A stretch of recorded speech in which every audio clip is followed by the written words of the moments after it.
Welcome to On Health with Houston Methodist.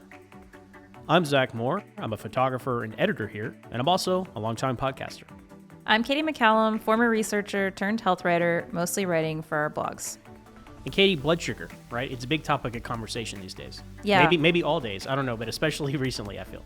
I saw this concerning stat recently that 1 in 3 adults has prediabetes.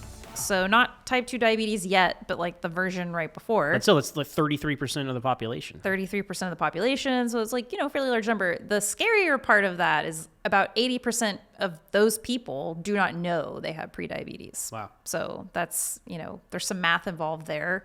The idea being that it's something we should be thinking about, but a lot of us probably don't think about it very much. How much do we understand it either? Right. Like I don't, I write a lot for our blog, and like blood sugar is one of those things that has remained very mysterious for me, for sure. Well, you think about sugar intake, right? Like what you eat or drink, but even that is not the whole story as far as your blood sugar goes. Yeah. I mean, it's a big part of it. We say sugar, but any kind of carbohydrate is where the story starts. Right. No, that's what I mean. It's already confusing. Exactly. Yeah. No, it's very confusing because the way we talk about nutrition, there's some terms we use that kind of mean different things to the inside of your body, right? So like if you eat a carb, you're going to break it down into glucose. So, the story's complicated, I think, and I'm not going to try to explain it to you right now. I think we should let our expert explain it to us. Indeed. Who do we talk to about this, Katie? We talked to Dr. Archana Sadhu today. She is an endocrinologist here at Houston Methodist, and I've talked to her before about type 2 diabetes and some other related topics, and it's always really nice to talk to her. She explains all that really well, so I'm excited for us to talk to her today. Today, I'm sitting down with Dr. Archana Sadhu, endocrinologist at Houston Methodist. Welcome, Dr. Sadhu. What a pleasure to be here. Thank you for having me. Yeah, absolutely. The topic of today's conversation is blood sugar. It's actually an interesting way, I think, to frame this because I know you probably often are talking to patients about type 2 diabetes specifically.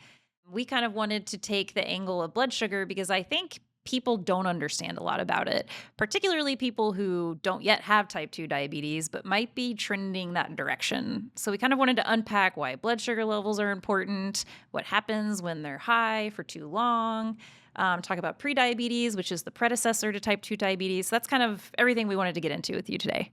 That's wonderful. It is a very important topic, and knowledge is the first step to prevention. So I'm really glad you're addressing it. Perfect. As you said it, when I was researching this episode, I read a stat that essentially said that 1 in 3 adults has prediabetes, and something around 80% probably don't know that they have prediabetes. So, I think my first question is people thinking I'm young, I'm healthy, or I don't have symptoms of diabetes yet, or, I think my diet's fine, even though they probably haven't touched a vegetable in a week. In your mind, do you think people are even thinking about blood sugar and prediabetes and preventing diabetes early enough?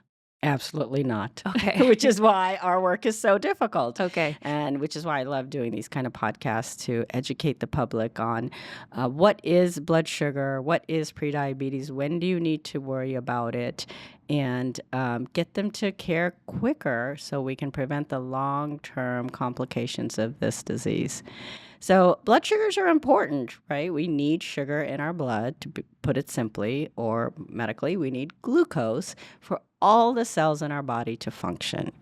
So, but it needs to be regulated in a balanced way so that you don't actually damage these cells from having high blood sugars, but enough so that they can function efficiently.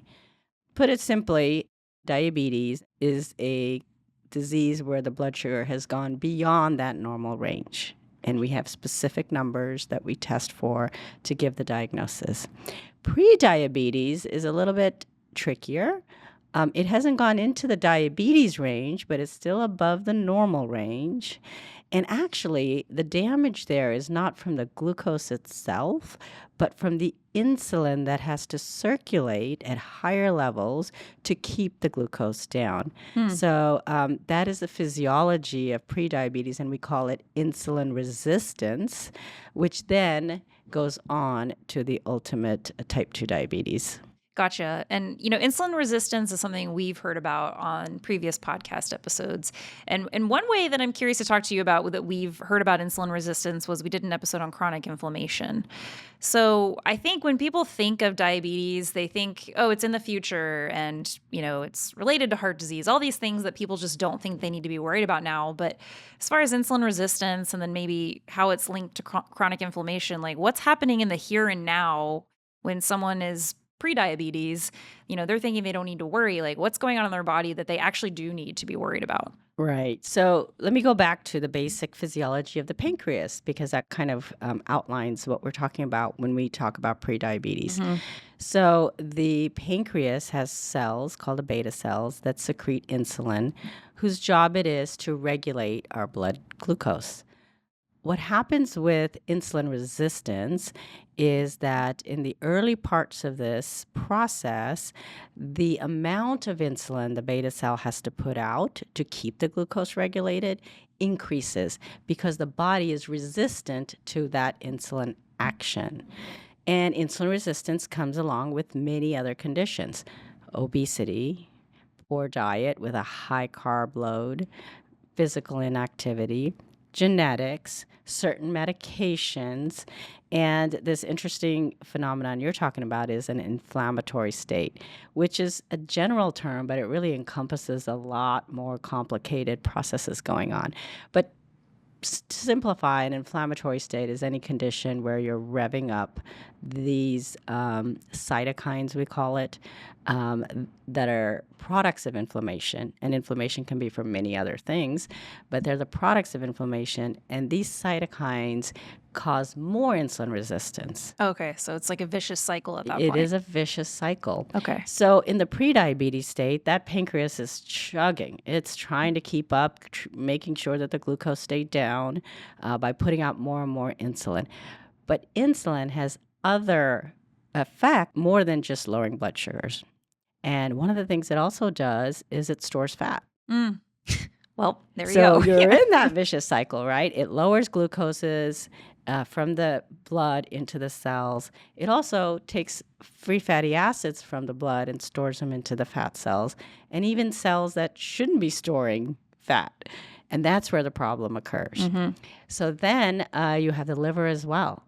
So as this process is going on, the liver becomes less and less responsive to insulin, maybe because it's gone accumulating more fat too. And we call that fatty liver disease or metabolic liver disease now. And the liver it regulates our blood glucose. So now we've got another organ failing to be able to regulate glucose. And so as the process goes on and on and on, this high insulin levels will also cause other damage. They actually promote inflammation.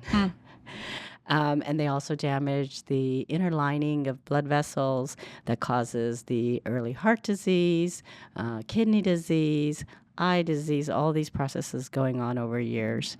And eventually, these poor beta cells just get exhausted from working so hard, and they stop being able to produce enough insulin to overcome the resistance of the body to insulin, and then the blood sugars start to rise. And when they rise above that threshold, we give the diagnosis of type 2 diabetes. Gotcha.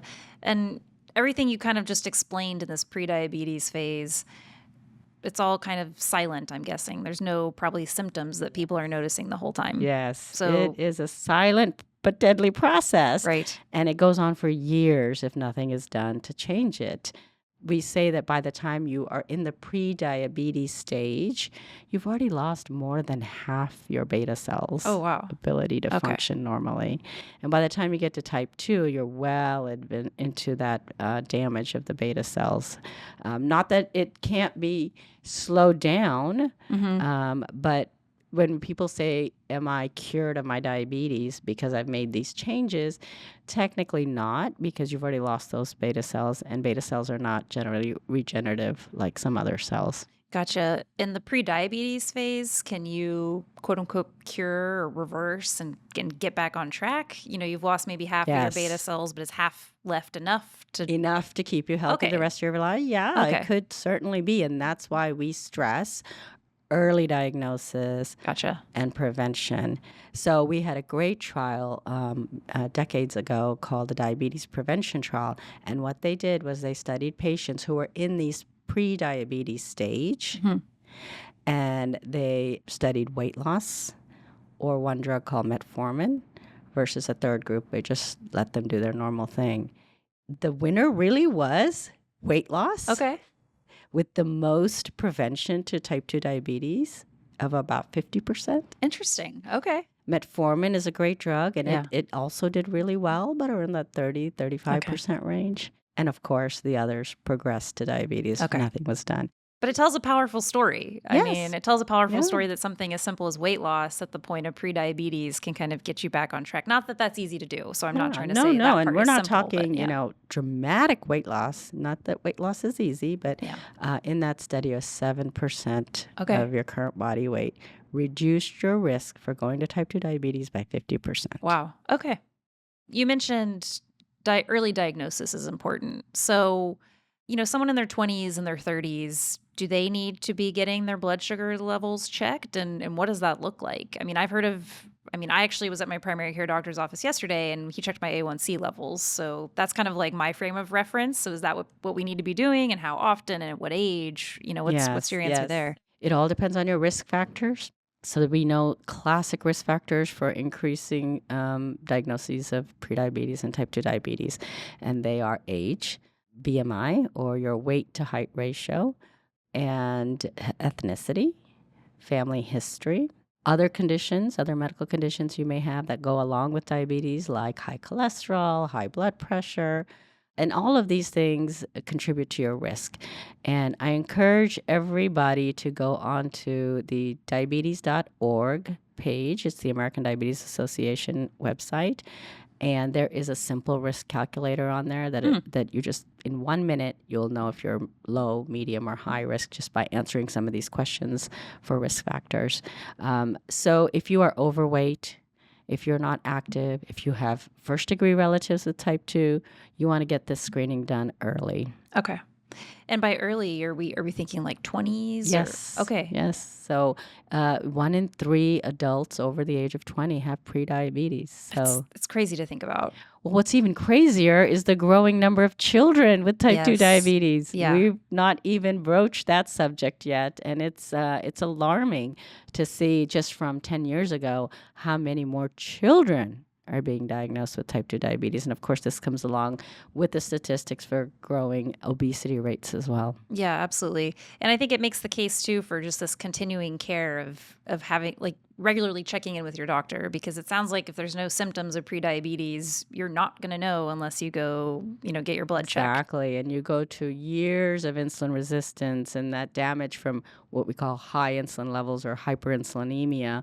And by the time you actually get symptoms of type 2 diabetes, you're well into the disease process. And those symptoms, of course, are frequent thirst, frequent urination. Actually, an unintended weight loss is a common one. Okay. And vision changes.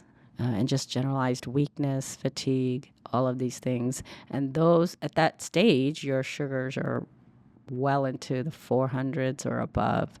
And we don't want to get there before we get a diagnosis. Right. Yeah. I was going to kind of segue into what someone should be thinking about in terms of maintaining a healthy blood sugar or lowering their blood sugar. But before we move on to there, is there anything else you'd want to say about people who maybe don't think they need to be worried about prediabetes?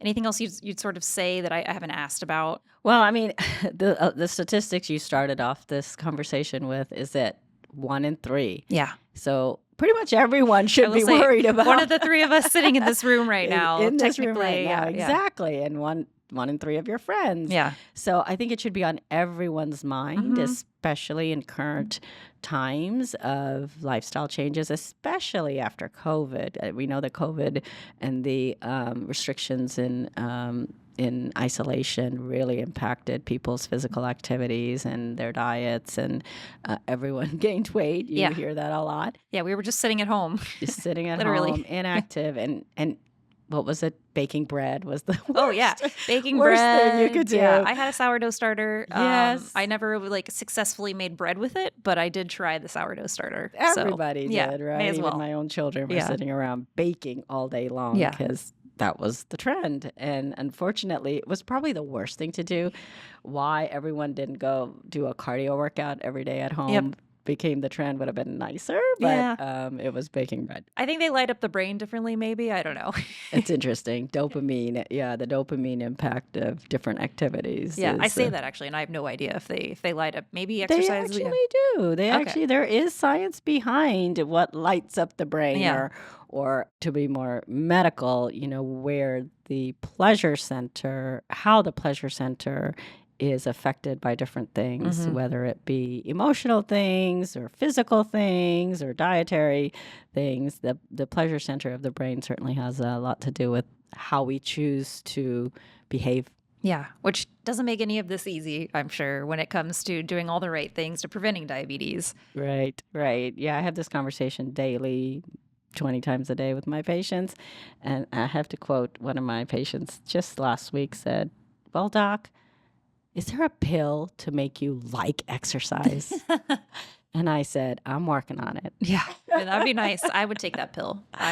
We all want Yeah. that pill. But there is some science to that, actually. There are some brains that get a lot more dopamine and pleasure and endorphins from exercise than maybe other brains do. And that's why those people just can't get into that regimen. Yeah, that's really interesting. That sounds like a whole kind of podcast episode topic right there. Well, it probably is, Yeah. but I can't claim to be the expert on Okay, that okay. science. But reading a little bit more about what makes us behave, Right. why we behave is Yeah, important absolutely. and for us to follow through with these recommendations. Absolutely. You mentioned COVID, and I wanted to kind of segue really quickly before we move on. Type 2 diabetes was a big risk factor for severe COVID cases. Do we know? I'm just curious, like maybe to get down to the point of why we should be thinking about prediabetes and preventing diabetes. I mean, do we understand yet why type 2 diabetes was such a risk factor for getting a really bad case of COVID? We don't understand it to 100%, but we could make some logical conclusions, right? These patients, we always say patients with type 2 are immunocompromised in a certain way. Their immune system is not as functional as a patient without diabetes. Their obesity had a lot to do with it. A lot of patients with type 2 are also obese, and there are some theories about how the virus interacts with fat cells. Okay. Another interesting and actually well studied and proven even before this SARS-CoV-2 with COVID-1 was that the virus itself actually does attack the beta cells that make insulin Oh, and that's kind of scary. compromises their function. Yeah.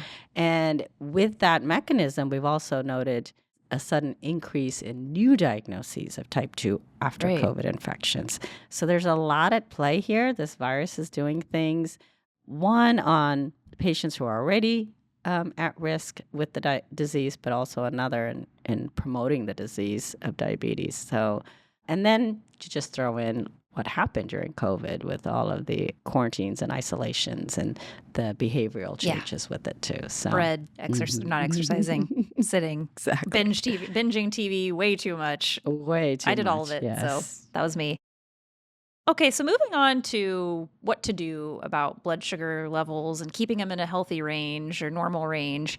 I wanted to kind of take a sidestep to, I have some friends who actually are pretty concerned about their blood sugar levels. And some of it sort of came out of these ads on Instagram. And you and I have actually talked about this for the blog of continuous glucose monitoring for people who don't have diabetes. I've gotten ads too since I wrote the blog article of, a regular healthy person has not been diagnosed with type 2 diabetes can wear a continuous glucose monitor so they can know what their, blood sugar levels are like at all times. So it seems like we have like the extremes here. We have people don't even know anything about blood sugar, and then we have like these products being marketed to us that like, wait, you could know something about it every second of the day. I wanted to kind of get into what is actually your recommendation for maintaining a healthy blood sugar levels? And then maybe we can talk about some of these products and things and whether those are actually helpful. Number one, minimize all processed foods. Okay.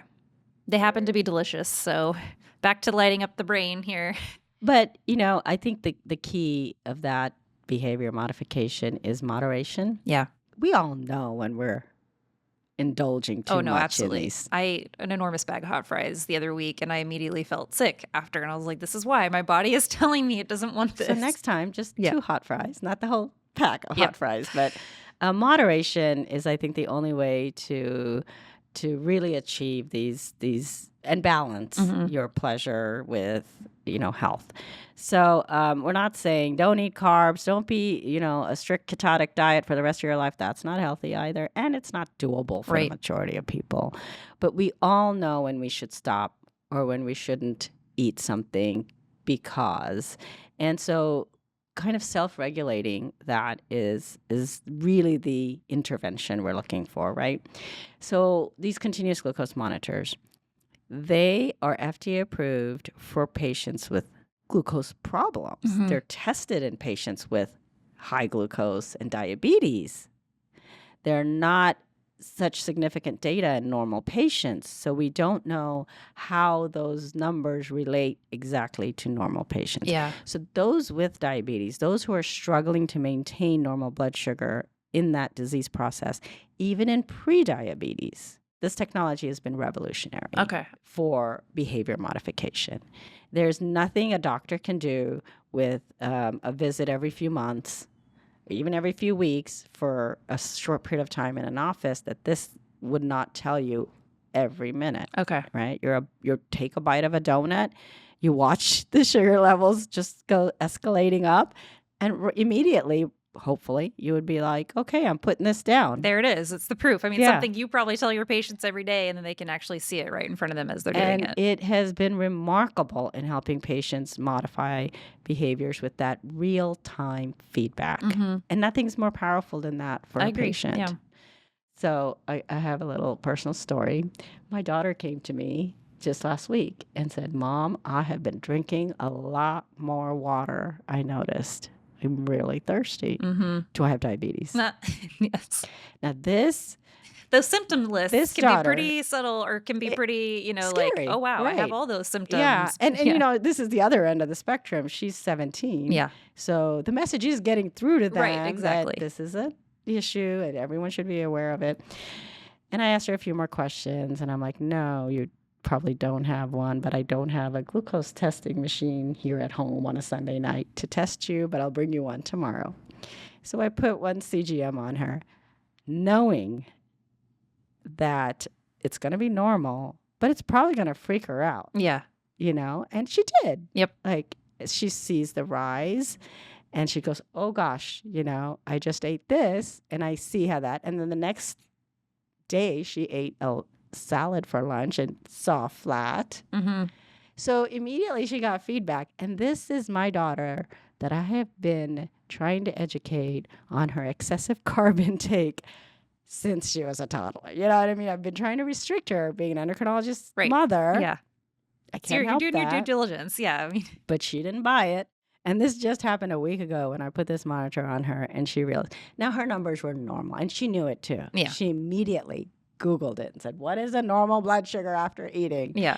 But just watching how different foods can change that slope was enough with general information to know, this very sugary, sweet, processed food item had a much more impact on my body's ability to manage the glucose than this more natural, healthy, plant-based something menu. of the earth. Yeah. Our bodies were, made to process things coming out of the earth. We were hunters and gatherers as cavemen, and now we're processed food eaters. Yep. But our bodies have not evolved that significantly to make that switch. Right. So we're dealing with a manufacturing revolution with an old natural body process, and that's why we get the obesity and all of these obesity-related conditions, heart disease, high blood pressure, high cholesterol. Yeah, and I mean, I think, in my example, when I have like a bag of hot fries in front of me or like an apple, it's just like really hard to pick the apple or the salad over the hot fries, like the side of my meal.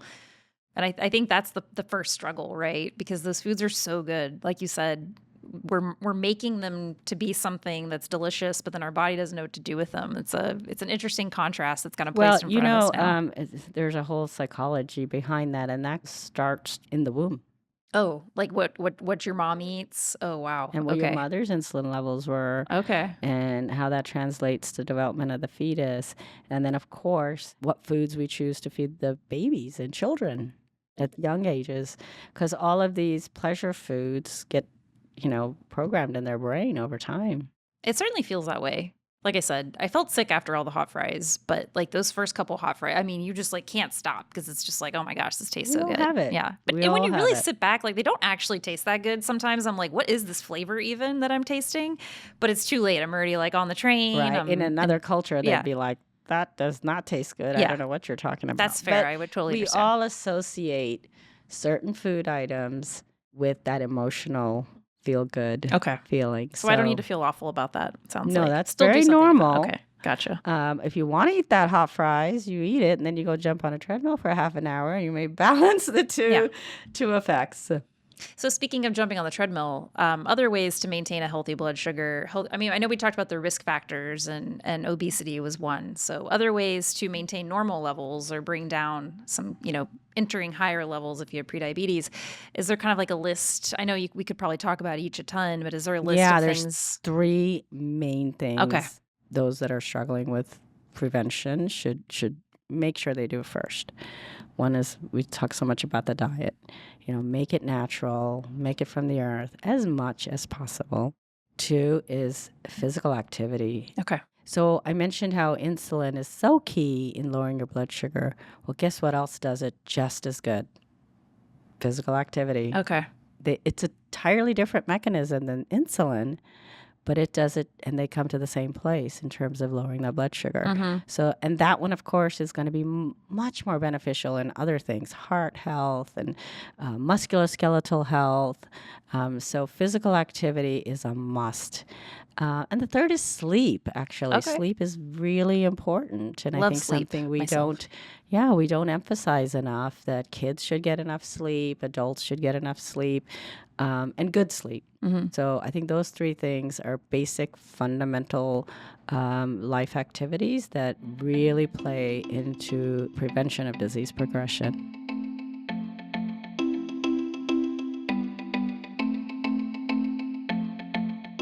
Dr. Sadhu talked about the power of continuous glucose monitors for people with type 2 diabetes or prediabetes.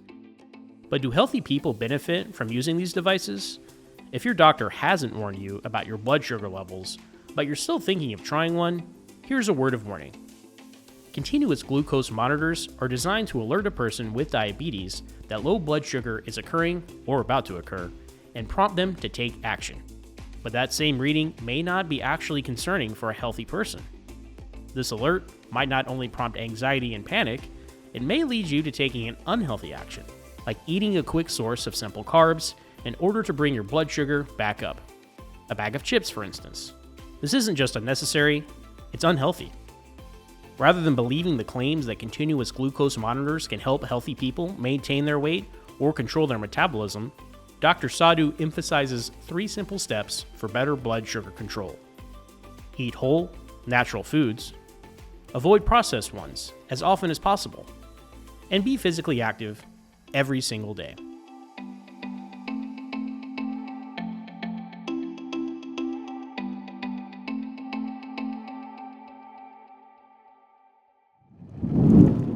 One thing I wanted to ask you about that I've sort of have read was maybe something that contributes to blood sugar, like abnormal blood sugar levels, is stress. And I mean, I think I wanted to ask you about it because it seems so like amorphous, and I think we all have it. And like, what does it mean? And when is it too much? My first question is, does stress play a role in anything we've talked about today? Is that too high level? No, question? it's a great question, and of course affects everybody. Mm-hmm. But it depends on what you mean by stress. Right, okay. So there's physical stress. Yeah. Stress on the body, stress on your adrenal glands need to respond because you have an infection and Okay. you're about to go on low on your blood pressure, and the adrenals have to put out more hormones to keep your blood pressure up.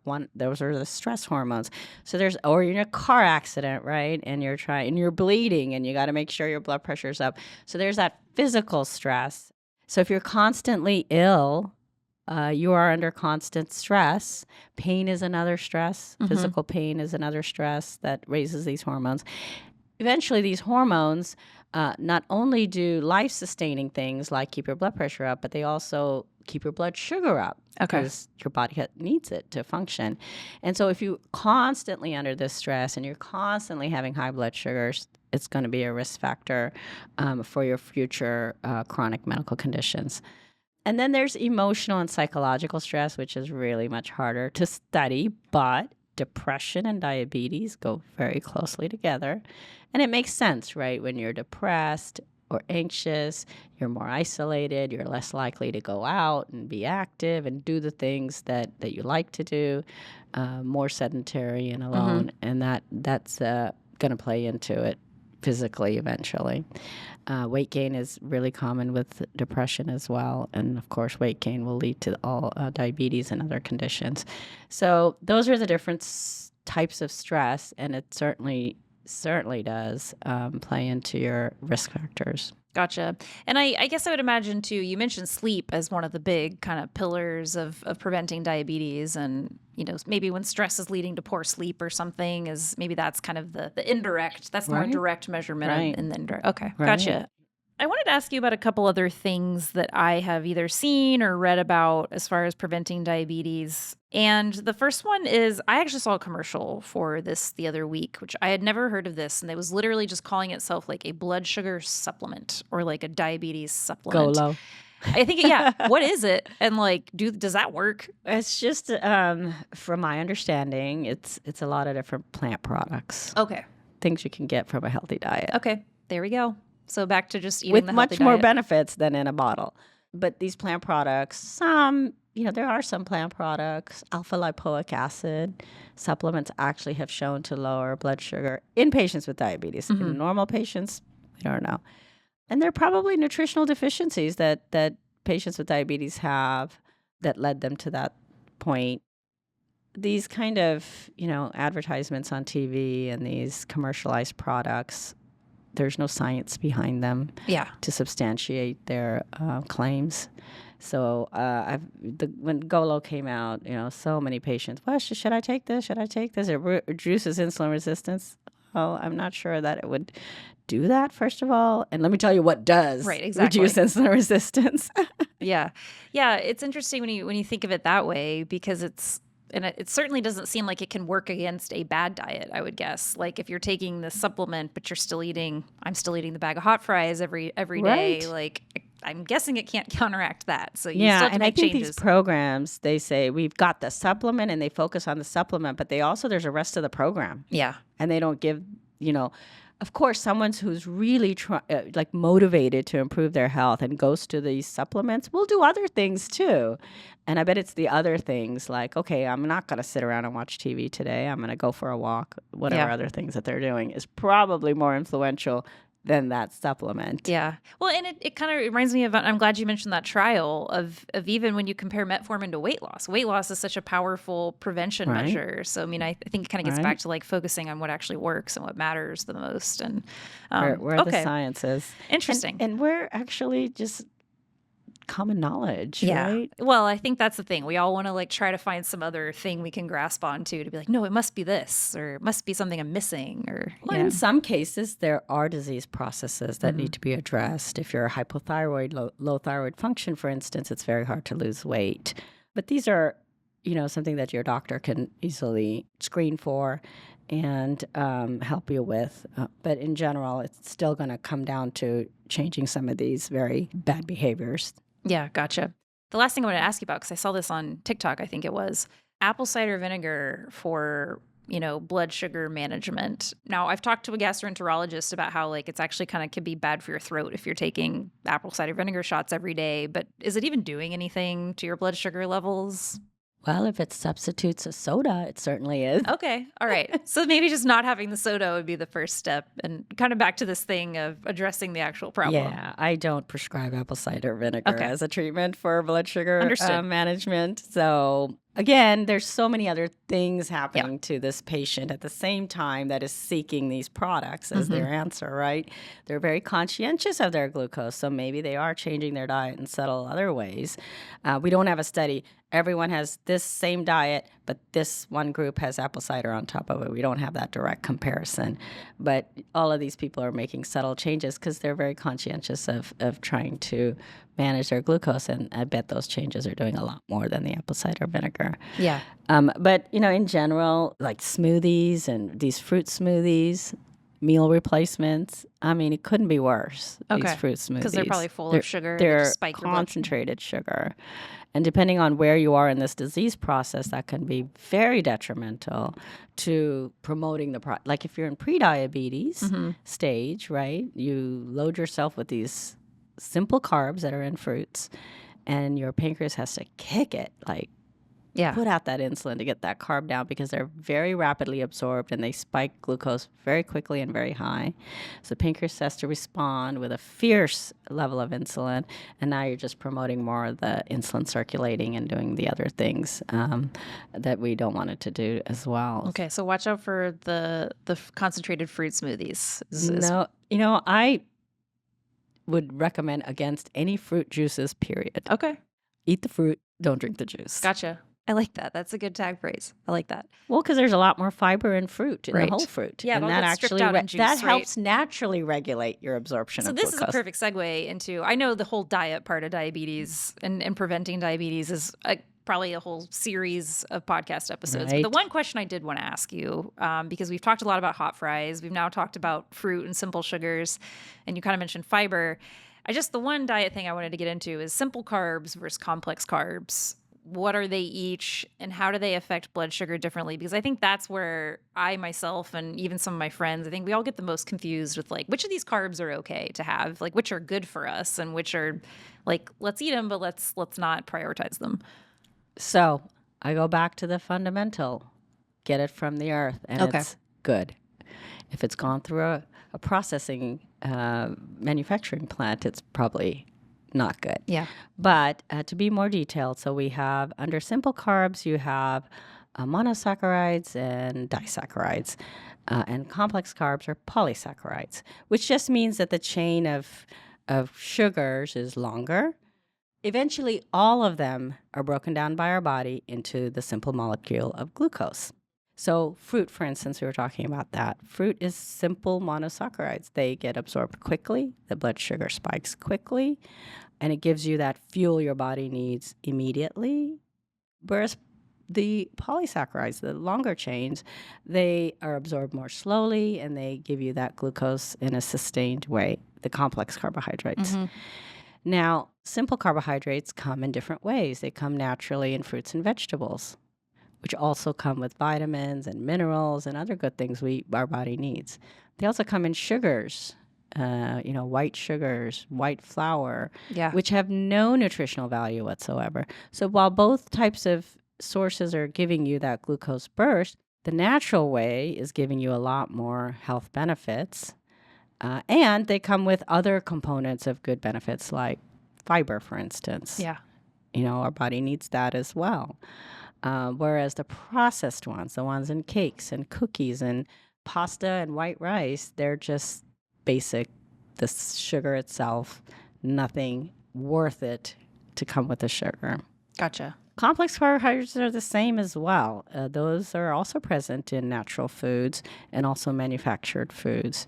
And we do need complex carbs, but it's much better to get them in a natural way than in the manufactured way. What's an example of a processed complex carb? Pastas. Okay. So like what about whole wheat pasta? So that's better. So when Okay. you use the grain, it's much better. Okay. So again, the grainy carbs, which are also complex, offer us a much more sustained absorption of glucose, so the body can react in a timely fashion and not have these huge Like a peaks mood and swing valleys. almost, Yeah. Okay. Gotcha. They're like peaks and valleys. And a lot of our vegetables have complex carbs as well, but of course they're coming with so much other nutrients than the processed ones. Yeah, I think one of the dietitians I talked to at some point mentioned like doesn't care how many vegetables you eat on your plate like whatsoever, which I thought was interesting because They're free. they're carbs. So when we think of like cut out carbs, it's like, well, you can eat as many vegetables as you Cut want. out processed carbs is what we should Gotcha. say. Okay. If it went through a factory, it's probably not good for you. Gotcha. I mean, there's some exceptions. Like I love frozen vegetables. Yeah. I mean, obviously it went through a factory to get into a bag and into my freezer, but nothing's really been done to it. And it offers us a convenience. Convenience is the big reason we seek a lot of these foods that are not healthy for us, right? We're all busy.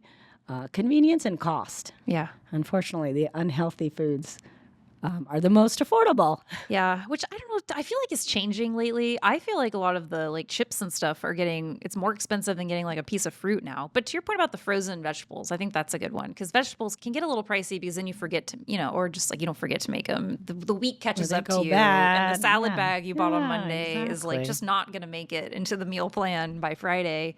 So the frozen stuff is nice. So it's good to know that that's still, while maybe minimally processed, doesn't have anything added in that way. Yeah. Okay. All right. Well, that's really helpful, I think, because that's the piece I think I definitely get stuck on the most is the carbs and how to make sense of all of it.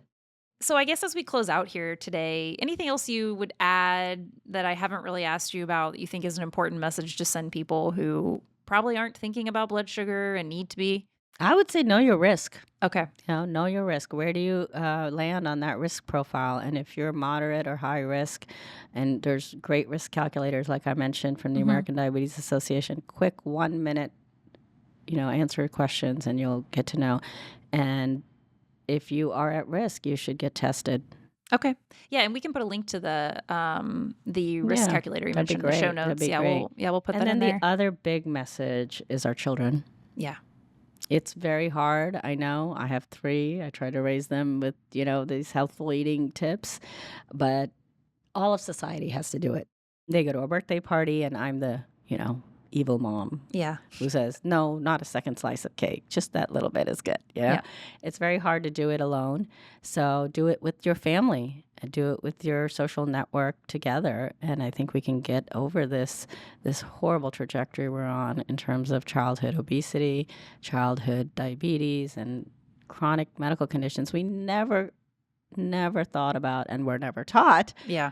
For pediatrics. So, and that'll just, promote future generations of good health. Yeah, it's a really good point. And I kind of like ending on that note because it really is all of our duties, right? Patterning behaviors and things like that. I mean, if kids are seeing an adult over here doing something and then their parent asking them to do something else, it's hard. So if we all just kind of collectively for the better of our children decide like, hey, maybe it's time to clean up the diet a little just as a group. I like that message. I think that also brings another layer of maybe kind of like importance to it. Well, they say it takes a village for a reason. It certainly takes a village for this. There we go. Well, thank you so much for being here with us today. I really appreciate it. I learned a ton from this conversation. I'm sure all of our listeners did too. That's wonderful. It's a pleasure to be here and spread the knowledge. Awesome. Thanks so much. So, Zach, we kicked off this episode saying that we didn't really think we understood a single thing about blood sugar other than it's something that happens. Do you feel like you're more informed now? I definitely feel like I'm more informed on the nuance of it all. I mean, there are all these subcategories that I didn't even realize. And now I'm not going to just put it all in one category like I had been. Like we're talking about like food and this and that. Like it's blood sugar. And then, there are many layers of blood sugar. And I think she did a great job of explaining what those are. Yeah. When she talked about the study looking at, with people with prediabetes, the best ways to prevent that from progressing into type 2 diabetes, and kind of surprisingly, or maybe not surprisingly, but I was surprised to hear that weight loss is actually, no drug needed. Like just 7% of weight loss was enough to help prevent type 2 diabetes. I think it just speaks to the power of some of these, these healthy lifestyle changes that like they're hard, but it's like that stuff is worth it. And if you're a person who kind of doesn't want to be on medication, if you can find a way to make all that stuff work, it's impressive that that alone could be enough for someone who's aiming for that. Yeah, like she talked about, everything in moderation, right? It's what we talk about on almost every one of our podcasts here when we're talking about actionable items for you to do. I mean, that's a number one thing, right? Yeah, so far no one has told me that I can eat as many hot fries as I would like. Now, she mentioned processed foods as well, which is another Yeah. one of our favorite topics because Yeah. they taste good, right? Yeah, they taste really good. Yeah, and it was fun to talk about how they like light up the brain and other things Yeah. do too. I think that's the really tough part about this, and maybe something to dig in to at some point, like actionable ways to kind of grab on. We've done a couple episodes this season where we're taking these healthy lifestyle behaviors and we're framing them in like a not negative doom and gloom light, where we're like, hey, here's how to eat a heart healthy diet and make it taste good still. Like we should do one of those probably with like exercise and weight Yeah. loss and stuff like that. How to not hate exercise. Yeah. Yes. Yeah. I think she mentioned her patients ask her for a pill to make them Right. like exercise. And Amazing. it's like, yeah, I would like that too. Something else she mentioned was fruit juice. And Yeah. we're all trained like, oh yeah, I'm gonna have a nice tall glass of OJ and it's healthy, right? And not necessarily. Yeah. She literally says, don't drink juice. Like, Yeah. honestly. Yeah. Eat the fruit, don't drink the fruit. Yeah. That's it. Yeah. Great slogan. What's your favorite fruit? Juice. I am actually not a big fruit juice person. My favorite is probably orange juice in the form of a mimosa. Okay, So well. double whammy there. Not good for me. More of an apple juice guy myself. Okay. Yeah. Pineapple juice in moderation because it's got some bite to it, Pineapple juice. Yeah. Okay. Yeah. with maybe another beverage along with it. Yeah. I But hear you. Yeah. That's true. I have had pineapple juice in a mimosa before. but I feel like people who don't even have any kind of other juices in their refrigerator at least have orange juice because it's like the default juice you have. I drink much more orange juice than eat oranges. Yeah. For example. Well, and then it makes me think of people who do juice cleanses where, for at least a week, all you're doing is, I guess, spiking your blood sugar Yeah. constantly over and over, which maybe isn't a problem if you're, a person who doesn't have any issues. But if you're a person who has prediabetes and you don't know it and you go do a juice cleanse, like nothing good's going to happen. And 1 out of 3 people, right? Yeah. It could be you. Yeah. Thank you. Well, not could you. be. But Oh, if okay. there's you, Oh. 1, 2, 3, it could be Yeah. you. So Yeah, the amorphous you. Yeah. The royal you. Another thing that I found interesting, and getting back to like the healthy behaviors and why they're so healthy and why they're so good, I liked hearing the science behind it of physical activity works as a separate mechanism to help regulate your blood sugar. So, a separate way from insulin. So again, that's 2 ways that, if you're exercising a lot and then you're also, making a normal amount of insulin, like your blood sugar level should stay pretty regulated. And again, it's just like another one of these reminders where, look, exercising every day is hard. I don't like doing it. But if I have a reason and I know that there's a reason I should be doing it, I'm more inclined. So I always enjoy that. yeah, these kind of conversations, and maybe this is a weird analogy, but it makes me think Can't of like your body's like a car, right? It needs maintenance, right? It's almost like I wish we had to go get that sticker every year of like, okay, you're up to speed. And It's your you annual pass inspection, checkup. right? Yeah, you're but, supposed but to. you got to wear give you a patch or something to wear. I don't know, something tangible. You know what I mean though? Because it's like it's such an easy Yeah. thing to. Like we all ignore the change oil light on our car every now and then. Yeah. But there's like much more serious change XYZ lights on our body that we ignore way longer. It can have way more serious circumstances for us because we're not gonna get a new body, right? You can get a new car, but you're stuck with what you have. So do the proper maintenance. Right? Yeah, I think it's a good analogy. Thank you. Yeah, I like it. Well done. I just came up with that today. I can't believe we've been doing this podcast. Just got inspired. For how many seasons now? And Yeah. I'm like, I just thought that we're like cars. But anyway, that's going to do it for this episode of On Health with Houston Methodist. Be sure to share, like, and subscribe wherever you get your podcasts. We drop episodes Tuesday mornings. So until then, stay tuned and stay healthy.